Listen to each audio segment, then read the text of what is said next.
ಶ್ರೀರಾಮನ ಪ್ರಾಣ ಪ್ರತಿಷ್ಠಾಪನೆಯ ಈ ಸುದಿನವನ್ನು ಇಡೀ ಭಾರತ ದೇಶಾದ್ಯಂತ ಹಾಗೂ ವಿಶ್ವಾದ್ಯಂತ ಅದ್ದೂರಿ ಸಂಭ್ರಮದಿಂದ ಆಚರಿಸಲಾಯಿತು. ಕಳೆದ 500 ವರ್ಷಗಳ ಈ ತಪಸ್ಸಿನ ಫಲ ಇಂದು ನಮ್ಮೆಲ್ಲರಿಗೂ ನೋಡುವ ಸೌಭಾಗ್ಯವನ್ನು ಪ್ರಭು ಶ್ರೀರಾಮ ನಮಗೆ ದಯಪಾಲಿಸಿದರು. ಇದಕ್ಕೆ ಕಾರಣೀಭೂತರಾದ ಎಲ್ಲರಿಗೂ ತುಂಬ ಹೃದಯದ ಧನ್ಯವಾದಗಳು. ಈ ಸುಂದರ ಕ್ಷಣವನ್ನು ನೋಡಲು 2 ಕಣ್ಣು ಸಾಲದು. ಅಷ್ಟು ಮುದ್ದಾದ ನಮ್ಮ ಬಾಲರಾಮನ ವಿಗ್ರಹ ನಮ್ಮೆಲ್ಲರಿಗೂ ಕಣ್ಣು ಕಟ್ಟಿದ ಹಾಗಿದೆ. ಪ್ರತಿಯೊಂದು ಗ್ರಾಮಗಳಲ್ಲಿಯೂ ಈ ಸಂಭ್ರಮ ಮನೆ ಮನೆಗಳಲ್ಲಿ ಮನೆ ಮಾಡಿತ್ತು. ಇದೇ ರೀತಿ ಬೆಳಗಾವಿಯ ತಾಲೂಕಿನ ಬೆಂಡಿಗೇರಿ ಗ್ರಾಮದಲ್ಲಿ ಪ್ರಭು ಶ್ರೀರಾಮನ ಪ್ರಾಣ ಪ್ರತಿಷ್ಠಾಪನೆಯ ಕಾರ್ಯಕ್ರಮವನ್ನು ನೆರವೇರಿಸಲಾಯಿತು.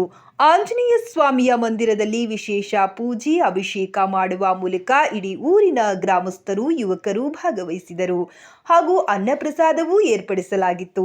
ಸಂಜೆ ಹೊತ್ತಿಗೆ ದೀಪಾವಳಿ ಮಾಡುವ ಮೂಲಕ ತಮ್ಮ ಖುಷಿಯನ್ನ ಸಮಸ್ತ ಊರಿನ ಜನರು ವ್ಯಕ್ತಪಡಿಸಿದರು.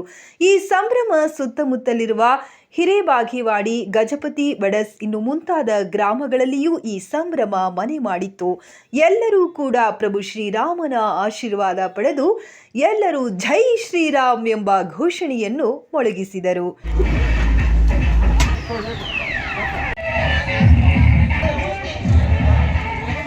ವರದಿ ಬೆಳಗಾವಿ, ವರದಿಗಾರರು ಪ್ರಶಾಂತ್ ಅಂಗಡಿ.